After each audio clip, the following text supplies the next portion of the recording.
If you're a pre-med and wondering how medical schools look at the new MCAT, go check out the newest pre-med years podcast at medicalschoolhq.net/217, where I talk to the Kaplan Pre-Health Program Executive Director and find out what Kaplan learned from surveying medical schools.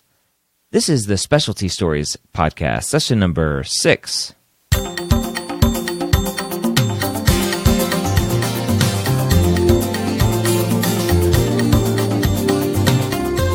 Whether you're a pre-med or medical student, you've answered the calling to become a physician. Soon you'll have to start deciding what type of medicine you'll want to practice. This podcast will tell you the stories of specialists from every field to give you the information you need to make sure you make the most informed decision possible when it comes to choosing your specialty. Today I have a great guest, but before that, let me tell you who I am. My name is Dr. Ryan Gray, and I am the host of the Specialty Stories podcast, as well as the Old Pre-Meds podcast, the MCAT podcast, and our longest-running show, the Pre-Med Years. You can check out everything that we do at mededmedia.com. That's MEDED media.com. This week, I have an awesome guest, like I mentioned before, Dr. Robey, who is a private practice nephrologist. Before I go any further, let's go ahead and dive right in and talk to her. I'm a nephrologist in private practice. My name is Jean Robey. And so you're in private practice. What made you decide to enter private practice versus joining a community hospital or an academic hospital? Well, technically speaking, nephrologists can't really join a community hospital. The hospitals can't subsidize everything that a nephrologist does. So a nephrologist will have a renal failure arm of service, and that renal failure arm of service needs a dialysis unit. So the hospitals, at least at this time and probably in the future, can't really fund a dialysis unit and all that it may entail. So you'll never see that. You'll never see a nephrologist work for a hospital. Obviously, the choice then is between the ivory towers of academics and private practice. And academics is wonderful. When you're a student, you just get in love with learning and climbing those mountains and learning more and learning more. And many of us end up in specialties because we want to really hone in and fine-tune some area of expertise. And many of the nephrologists that choose nephrology really get fascinated by nuts and bolts. So the choice to go academics is always very tempting, but academia has its own hurdles and own demands and requires research and requires a commitment to research and furthering knowledge for knowledge's sake. And I was really interested in community practice and being in the trenches. There is some setback when you do that because in academics, things come to you first. You know, you're the center of disaster. So complicated, hard things go to you, and you get a chance to do new things, latest things, greatest things. And you're in a circle where you're constantly talking and having conversations that are stimulating about what's new, what's great, what can we try, what's different. And when you step out of that and go to private practice, you don't have that availability necessarily anymore, and you don't have that knowledge. You know, there's a little bit of a lag, right? So there's going to be, it's like getting the second tier spinoff, 2 years later. So you start to practice things that are more standardized or have been trickled down from academia, and it usually takes about 2 or so years. That also means you don't end up doing things that haven't been tried and failed a lot. But in the trenches, you really are just trying to push forward all of humanity, so everyone goes. It's not just the sickest guy with the newest technology and the latest, greatest, but everyone has to pull forward with some standard of betterment. And in the trenches, you get a lot of patient contact, which is wonderful for me, and you're able to do a lot more of the full care of someone's life. So in academics, you kind of pop in and pop out, but in private practice, you really get a chance to journey with someone, and in that journey, learn what time means and what events mean and how things fit together in a much bigger picture. So you kind of have to like long stories. and no ending, right? So that's what brought me into private practice. Plus, it brought me back locally to my home. So a lot of times when people are looking at what they're going to do and how they're going to do it, geography matters. And my family lives here in Arizona, so it was natural that I end up here in private practice. Okay. When did you first know that you wanted to be a nephrologist? That's a great question. I did not know, and I think when I talk to students, it's almost like the wrong question, to ask, because we all are medically inclined. We all like medicine. We all see what medicine has to offer, both tangible and intangible. And at some point or another, we're really looking at, are we more procedure-oriented, or are we sort of a thinker? And how do we like our relationships to be with our patients? I actually thought I was going to be a surgeon. So I went that route first because I liked that speed, that tempo. I liked those challenges, and I was very technical. Like, I liked hands-on type solutions. And then I gravitated towards urology, interestingly, because I was interested in surgical procedures for cancer, kidney, urogenital type cancers. But I actually liked a lot that urology promised to have some still medicine attributes. So I did a year of general surgery, which historically, when we were trained, if you were going to go into medicine, you would do very similarly some sort of surgery type internship and then branch into medicine. Like, everybody got the surgical experience, right? Because medicine, 100 years ago, was everything. You did everything, okay? So in a weird traditional sense, having this surgery year helped me just to understand kind of a broader scope of medicine and then understand my colleagues on that side. And then I switched over to medicine, which was a major switch. So anyone who's ever switched from surgery to medicine, or it never goes the other way, but if you switch from surgery to medicine, there's a big cultural switch. So now you're in a different culture of thinking and of interaction with patients. So once I switched to medicine, this whole other world opened up. And of course, there's adult medicine and there's pediatric medicine, but I was doing adult medicine. And this whole other world included the breakdown of all the specialties, which you're looking at. So when you break down the specialties, there's, to me, big organs and little organs. And that was an easy way to look at it. And with the big organs, there's this great physiology and there's this great anatomy, and they tend to be specialties like cardiology and gastroenterology and pulmonology to some extent, but critical care is very, very heady. But then the little organs like the endocrine glands and the autoimmune type diseases in immunology, rheumatology, nephrology, that all kind of clumps over there because you're looking at many, many things that don't have moving parts. That work in bits and pieces and nuts and bolts. And that's how I got to nephrology. And once you figure out that you're a big organ or a little organ guy, when you're in the little organ world, you just have to figure out, what kind of diseases do you want to look at? What kind of patient care are you interested in? And for nephrology, you've got a whole spectrum of things, but you do have this relationship with patients who have evolution of kidney failure and then finally have kidney failure and require transplant or dialysis, and what that journey looks like. So actually, my love for nephrology is not just the little nitpicks, because I'm crazy about the little odds and ends and dots and crossing the T's and stuff, but also these dialysis patients are absolutely precious to me. Like, I love their journey. I love the fact that they have organ failure and somehow are still alive.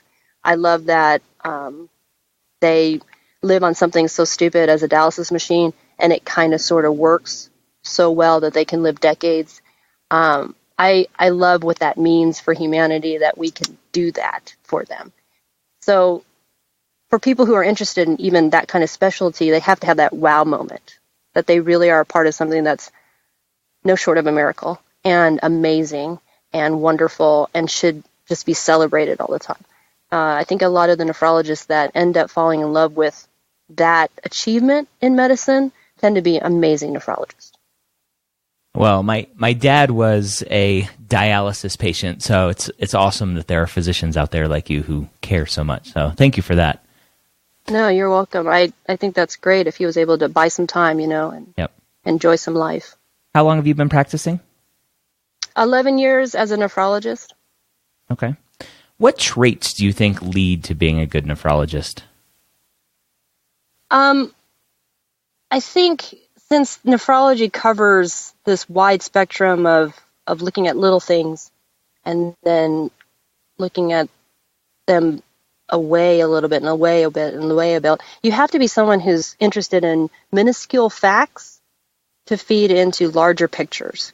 A lot of times people will describe nephrologists as people who are, advanced internists because they're taking all the pieces and putting them together in this bigger picture and figuring out how they all work together. Because kidneys are sort of bastard organs.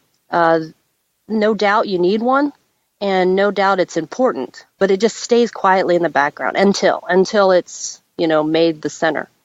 And when it is, it tends to even then be a relationship, right? So people who are interested in relationships and how connections are made make an amazing nephrologist. Because when we go through our kidney patients' problem list, we have to take into account everything.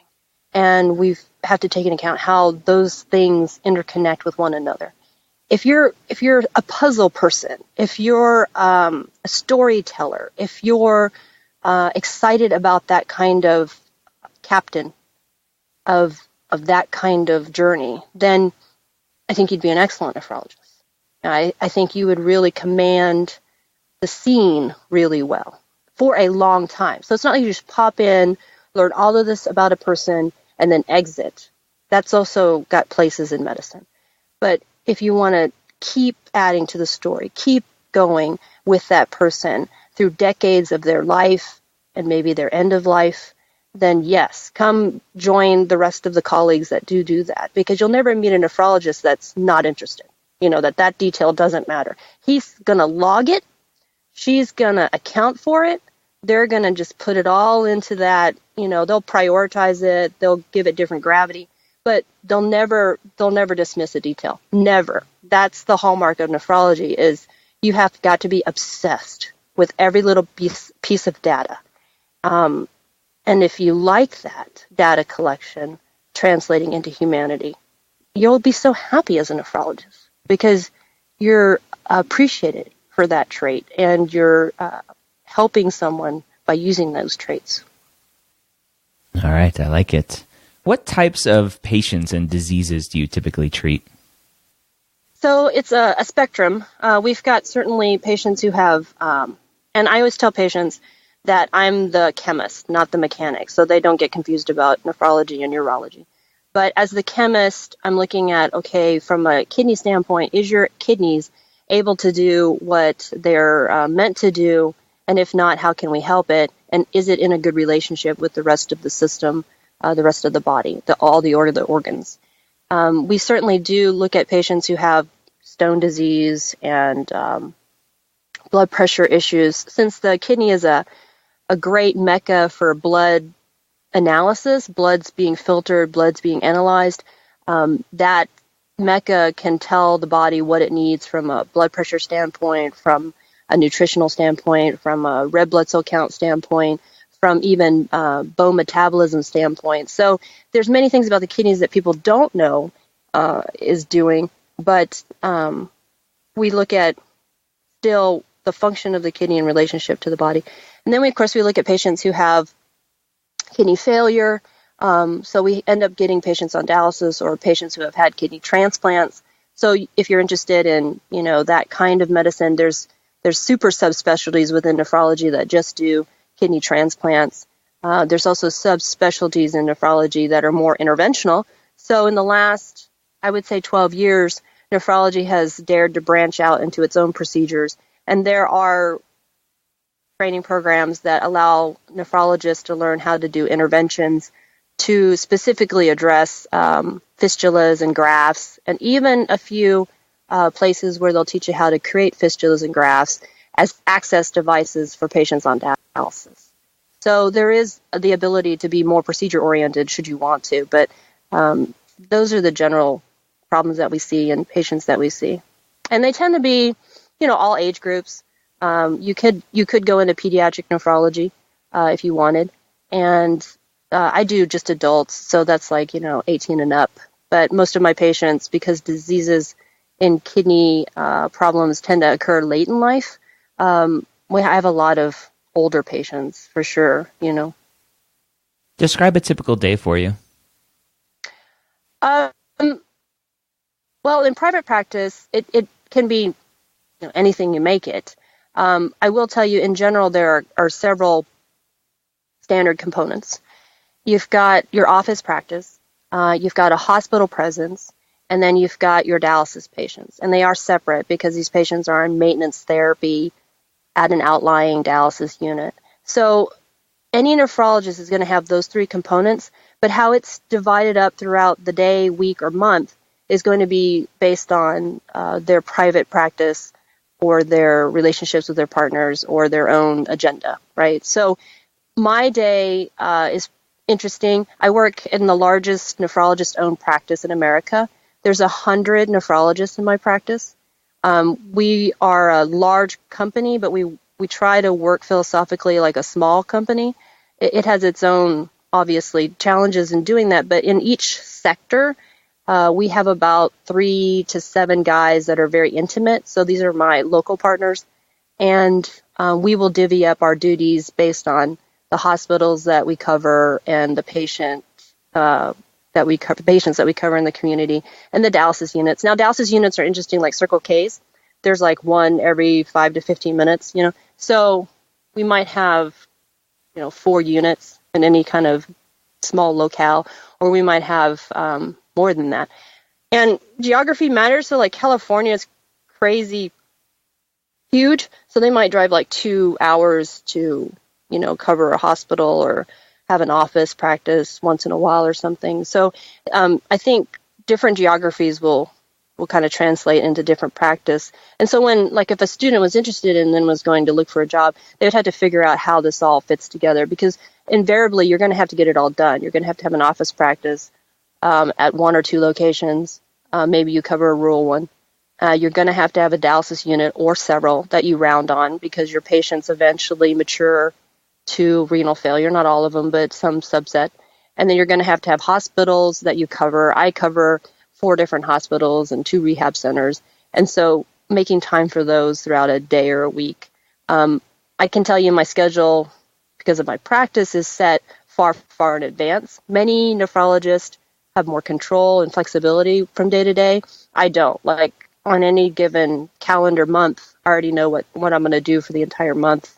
I just have to make that day happen. So there is no start and no finish. You just complete the job, right? So if these are your duties, you just find the time to complete those duties. So I can't really and it's not fair to be specific. You don't want to know the running around and the specifics. You just need to know that these things are the things that to be done for the day, and you just wake up when you have to and go to bed when you're done. Do you have to take a lot of call? Our company is very committed to maintaining a few philosophies, and one of them happens to be 1 every 4-month call. This, I hope, will always be our philosophy, because it's so essential to the work-life balance. We take 1 weekend a month, and we do our duty. It's like having a tour of Vietnam, right? You go, you do your tour, you come out again. And so once a month we go under and then we pop back out. So the stretch for me particularly could be 12 days in a row. So you just blow through a weekend and come out the other end, and then, have your weekend off, and hopefully the next 3 weekends off, and then go back under again. So we try very hard not to take call.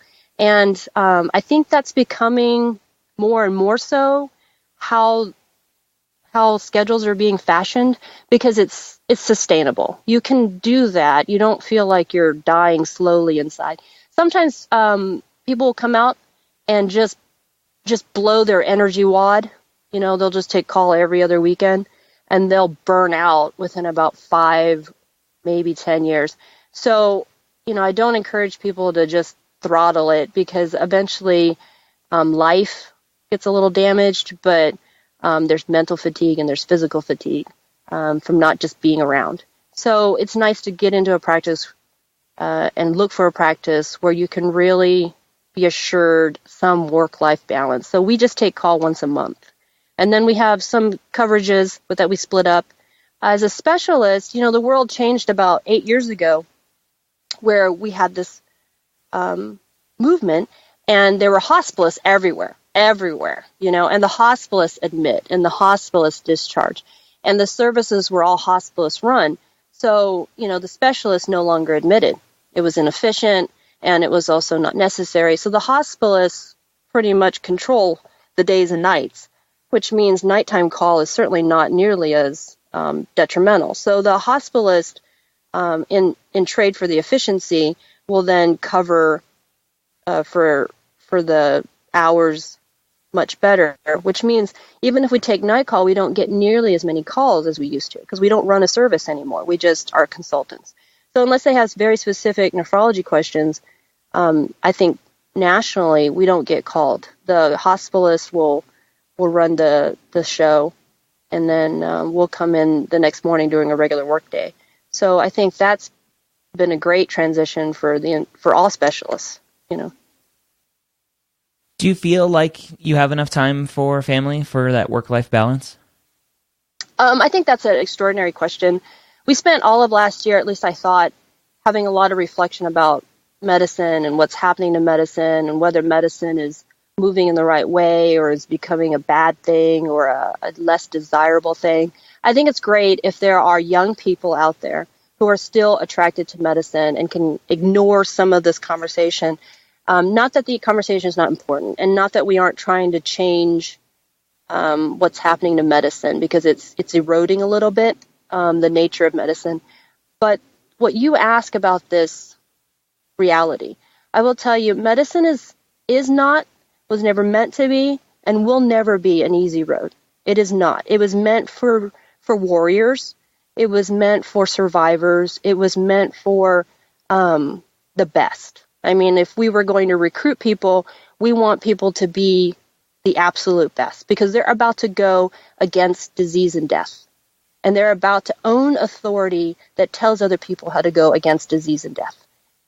And I feel like when we pick as a group who's going to come and become our doctors, not just our colleagues, but our future doctors, we should tell them this is no joke, okay? And it is not going to be easy, and we cannot make it easy, because even if your day is short, your tasks are hard. And you will just have one patient who will devastate you and crush you and exhaust you. And it wasn't that there were 50 patients or 500 miles to drive. It was just the matter at hand was so grave. So when I look at what my life is balanced out, I say it is well worth it, because I live a good life. I live a secure life, secure in what I'm able to do and how I'm productive and what I give back. Certainly financially, I feel comfortable. And my children, they have always lived a life of compromise, in that I'm often not around. I am almost always late. And, there are things that certainly I miss, but there are certainly things that I make priority for. So I know my children understand that where I am and what I do is because I am lucky and I am not the one sick. And in their minds, or at least I would hope, they understand that they've only been asked repeatedly to take second place because someone else needs me, or needs someone, or needs something. And I need to be the one to help them do that. And so, it's the whole support system that needs to go forward. My husband understands, my children understands, and they weigh it out every day and say, yes, these are sacrifices we're willing to make. Now, it doesn't mean I sacrifice all of it. I mean, there were certainly times when I would draw the line. Okay, so we all have to draw lines. I'm not saying give it all away for free. But medicine is never going to look very fair, because you have to care to wake up at 2 a.m. to take care of someone. It's not like somebody can give you enough money or enough respect or enough whatever it is that you think you get paid back in, to wake up and care at 2 a.m. when it's nothing to you, okay? It's not like you're the one hurt, but it's just the right thing to do or the dignified thing to do. And you have the power to do it. You were trained and you have the knowledge and you have the experience. So who else would go? So when people ask me about the whole, is it still good enough or do I feel happy and balanced? I say, I am grateful. I am grateful that I have the opportunity to do this. I am grateful that I am healthy enough to do this. I am grateful that I have the support to do this. And I am grateful that it is being done, because somewhere someone is going to benefit from just showing up and doing my job.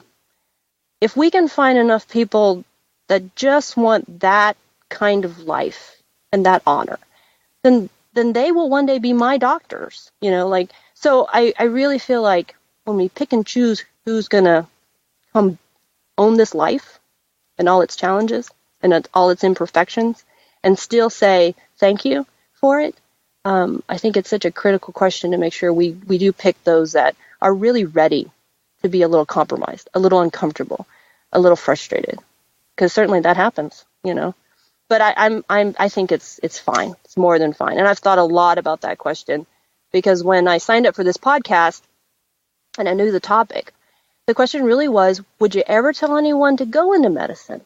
And I'd still have to say yes, I would, but I certainly would tell them, be prepared, be willing, be able to have delayed gratification and self-sacrifice. And what I tell society is be sure you do have something on the other end of delayed gratification. You can't just ask people to go through the hell that they're going to go through in training and suffer every single day, week, and month of their life if you're not going to give back something to them. If you're just going to treat them miserably and, make them owe and never pay, that's going to be very difficult for everyone. So I hope people still pick medicine, but it's not a gravy train. Yeah. What was the path through residency and fellowship that you had to go through to be a nephrologist? So I did a little non-traditional path. I did that 1 year surgery, and then I flipped over and did medicine. And so internal medicine is 3 years, and then you can sit for the boards to be an internist, which also can allow you to be a hospitalist. And you can practice as a general internist. But then you can subspecialize, and nephrology tends to be either 2 or 3 years. The third year tends to be research. You can choose to do the third year or not. There's another pathway for a third year that could make you a critical care nephrologist. And although that sounds very appealing from an academic mountain climbing kind of standpoint, critical care nephrology doesn't translate as well into something, more, because many of the hospitals have begun to hire their own critical care doctors, and they tend to be critical care pulmonologists. So critical care nephrology is more of like a, academic ambition rather than a real practical ambition. So you do your 2 or 3 years of fellowship, and then you can sit for those boards. So it's very similar to many specialties. You just add on another 2 to 5 years to get your specialty training. What does a competitive applicant to nephrology fellowship look like? So this is becoming a very interesting question, because as it is, honestly, nephrology programs have not filled. And I think nephrology programs have not filled nationally for several reasons. Hopefully the tides will turn. But when I did my fellowship, fellowships were still very much in high demand. And here's what's interesting. About the time reimbursements for certain things was at a almost high, or at least around a high. So it became attractive, because I think many students naturally will look at the spectrum and say, okay, it's got to fit in here somewhere, the finances, okay? And so my year, when you added it all up, what you love, what you're interested in, how you want your life to be, where you want to live, and added how much do you want to make, everyone was like, wow, this really works out great, right? So there was tons of interest in nephrology. As the years go on and governmental reimbursements are constantly in jeopardy, constantly being debated and threatened. And then here, this last year, maybe some changes are being made. The number of people interested in that kind of commitment for that kind of potential disadvantage just wanes. I mean, that makes sense, right? So you could be the most interested guy, the most committed guy, but then look at the spectrum and go, there's not going to be any money in this. This is going to be very tight. Okay, what I have to say for that is two things. These threats, and this is just because every year I've gotten anxiety over it, don't totally pan out. And they do swing. So it'll hit a low, and then people will see what happens because of this in care and in future, and then it'll swing back again, I think. It has to, because you just can't suffer it for too long. So it hasn't hit its low yet. I actually think the number of people going into nephrology is going to drop continually because of the possible anticipation that there's just no future financially in it, right? To pay back the commitment that you made or will make into it. So I'm saying this because when you ask me what's a competitive nephrologist look like, I actually don't think it's very hard for you to get a fellowship. If you want a fellowship, just sign up and you'll find one, because they go unfilled. But it's not that I'm not saying that you shouldn't be competitive. You should. And historically what happened was people who went into nephrology, because they were thinkers and critical thinkers and very comprehensive thinkers, they tended to be heads of departments. Like they were the kind of caliber person, because of all their thinking, to be extraordinary. Like the joke is, that the nephrologist tends to be this mysterious, highly intellectual person that is looking and thinking about things that nobody can care about and nobody can understand anyway. And certainly the joke is that the kidney's way smarter than the nephrologist. So, we were supposed to attract the best. But what we've done is we've lost the best because we can't promise them that life will be good. Because every year the question comes up, should we be paying them, 5% less, 20% less, whatever. And it's something that people consider, unfortunately. And I'm not saying they shouldn't. I'm just saying sometimes it's so temperamental and so fluctuating that whatever decision you make today because of governmental changes and comments and rumors that are happening now won't even be a reality by the time you're done with your training, or by the time you're done with your career, they've already ebbed and flowed so much that we're back to, the good times or close enough. So I just caution people who are very capable, very intelligent, very committed to not discount nephrology simply because when they look at the finances, it just doesn't add up. It's the threat every year, and as long as I've been in it, life is good enough. It's just we don't ever want to threaten it in that way, because sometimes it can be very challenging, very tight. But overall, I think people understand the complexity of medical care that we deliver is well worth the payments that we're asking for. Do you see any bias for osteopathic physicians in nephrology?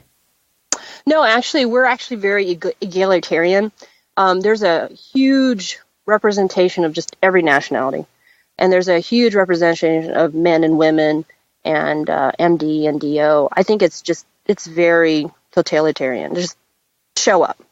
Just be the best. Just be capable of understanding complicated issues and, the equations and stuff. And it's all fine. We don't really care who you are or how you were trained. We only care if we can talk to you and you can understand what we're saying.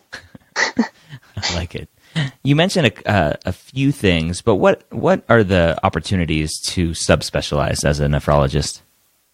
Right. So, you can go into transplant nephrology. You can, even if you have this really interest in renal failure, you can sort of subspecialize in peritoneal dialysis versus home dialysis. You could do interventional nephrology to look at those accesses. For instance, I'm really interested in CKD education, so I do a lot of that, where I talk to patients about, what does this mean? Because there's just this huge vacuum of knowledge when it comes to what do kidneys do and what can we do to keep them healthy and things like that. They just don't understand the interplay between all the other disease processes. So I do a lot of education. You can also, as a pediatric nephrologist, you could specialize in the different arms of pediatric nephrology. We have nephrologists who have sort of made themselves more distinguished by looking at autoimmune diseases or looking at what we call nephrotic syndrome, which is a very sort of sexy group of diseases that are autoimmune. So you once you're in, whatever you take interest in, you can make yourself notable for it by just declaring it, just saying, I really want to do more of these. And then if you're in the right place with the right partners, they'll just fish them over to you, because there's so much to be done. And there's if you're interested, there's an opportunity there for you to grow a knowledge base based on experience. So you can just pretty much say, I now want to be the go-to guy for, anemia or bone management or for transplant.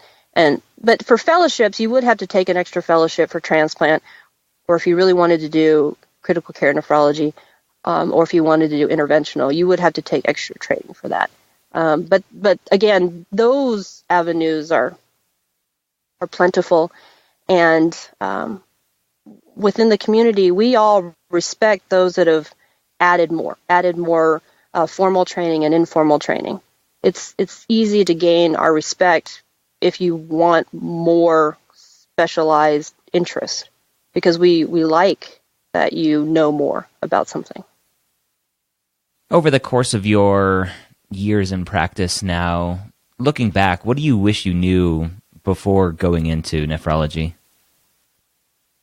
Oh, that's a great question. Maybe not so fair, because I'm kind of a, non-traditional person. I think about things philosophically. And so I really, if I was a student, and students do come to me for mentorship and stuff like that, I always tell them, listen, don't look at the details or the specifics. Really look at yourself and think about what it is that you want out of your professional life. Because what we have in common is that we're highly intelligent, highly motivated, and we embrace delayed gratification pretty readily. And so across the board, we've got a bunch of overachievers who are looking to climb mountains. And by the time they get to me and ask questions about specialties, I tell them, look, I get it. I know you're a mountain climber. Thing is eventually you run out of mountains to climb, and you've got to be happy about where you're standing and what you're looking out at. So a long time ago, even before I picked nephrology, I understood that what I needed to understand eventually to live the life I was so busy creating was to like what I was looking out at and living in. So not necessarily me, but those that are looking at specialties or looking at medicine at all, just when you're done climbing those mountains, just think, if I land here and I'm doing this, am I going to like the vantage point? Am I going to like the horizon? If you don't, you climb the wrong damn mountain. And it's too late to go back, and it's too late to try something else. Well, maybe not necessarily, but you know what I mean. Like, you're not as young and you're not as able and you're not as willing anymore. But what I'm saying is if you ask those questions this early, like these pre-med students are, it really won't matter about the details so much. It'll only matter if you're done climbing mountains, because you gotta eventually sit still to actually live life and to have that family and to have those relationships and to watch your children grow up and stuff. So, I'm in a part of my life where I'm done climbing certain kinds of mountains. And there's still some challenges here, and I still keep myself very stimulated. But in nephrology, I'm happy where I'm looking out at. I'm happy what I do from day to day. And I go home, and I'm equally not a doctor. I'm equally not a nephrologist. I'm a mom, I'm a wife, I'm a friend.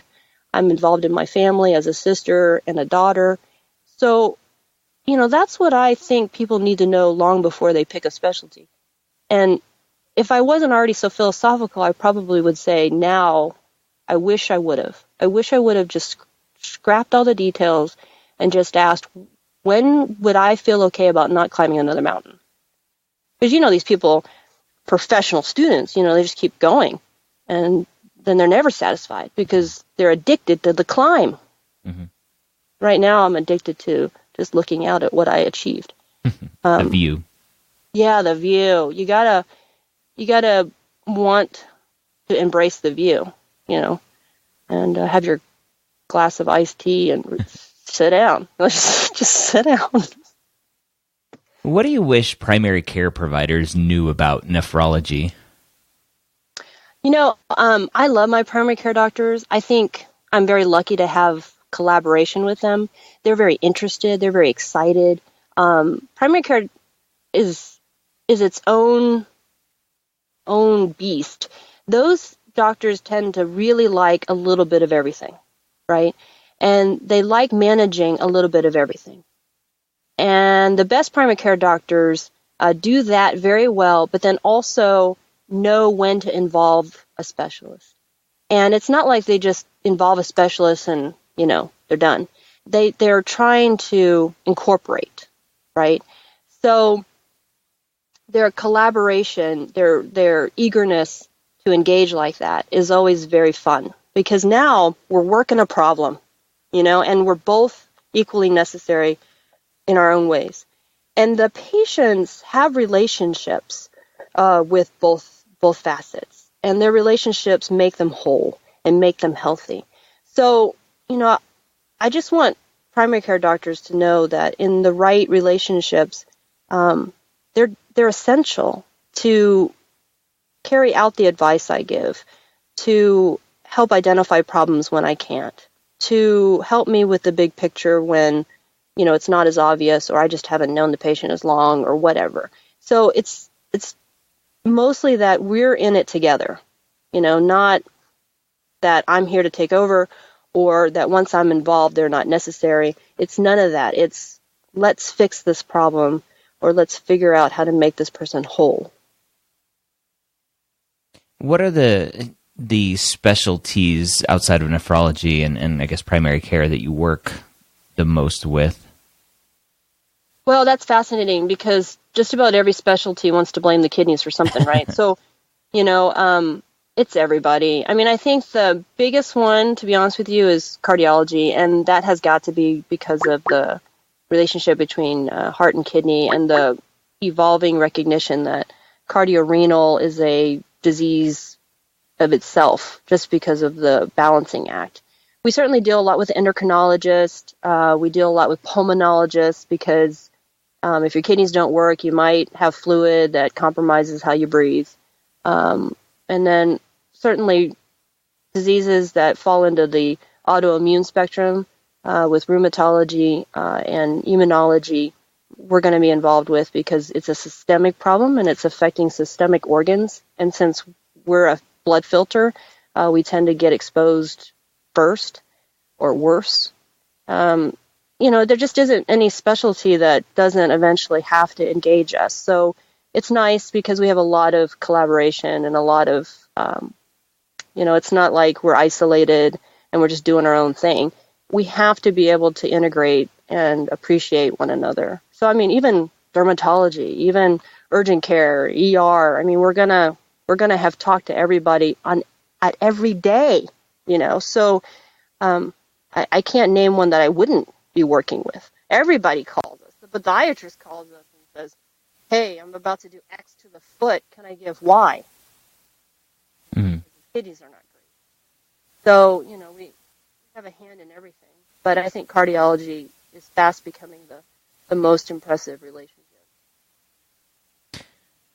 What do you like the most about being a nephrologist? I like the thinking. I think a lot. I think a lot about the science, the math, the chemistry, the psychology, the sociology. I just love thinking. And I really love where that takes me and conversations I have with patients because of that. I think there's so much to be had in medicine and in human contact that nephrology lets me go really deep, super thorough, and I get a lot out of that. I feel complete, because I've looked at it all. I've thought about every aspect of it. And that defines my profession. So the kind of person I am and what I get excited about has a name. It's nephrology, and, make no mistake about it. People might say, well, no, it's really not that involved. They just don't even realize they're doing it. You have to be that conscientious and that thorough to really deliver nephrology. You just can't. I've never met a nephrologist that isn't already thinking about 12 to 18 things at once. They're just taking all of it into account. And so, what's awesome about that is all my colleagues are like me. And that's, usually what you tell any student is find the specialty where, you're just with a bunch of friends. So all my colleagues are a little centric that way. They're all kind of geeky that way. They really are excited and happy about, who they are and how they do what they do. It's an insane kind of gift to be able to juggle those many data points. What do you like the least about being a nephrologist? Gosh, I really don't have an instant answer to all that. It's busy. And probably the same thing that I love about it is the same thing I don't like about it. There's a lot to think about. Yeah. So it can be a little exhausting at times. But, like my husband, I come home from work and he just looks at me and he knows I'm drained. And he's like, what do you do all day? He's not a physician, but he knows I'm not like running laps or lifting weights or, I'm like, I've just been thinking all day, and he's like, give me a break. How could you be this exhausted from thinking? So, I suppose that's the one thing, because there's only a certain amount of time and you only have a certain amount of energy. And so you really spend a wad every day, but, it is what it is. I wish there was more time, but that's more of a universal complaint than that is a specialty complaint.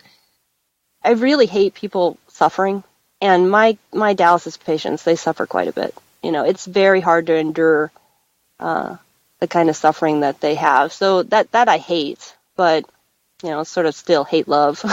Yeah. If you had to do it all over again, would you still choose nephrology? Oh yeah, 2 times at a time. There's nothing like it for me.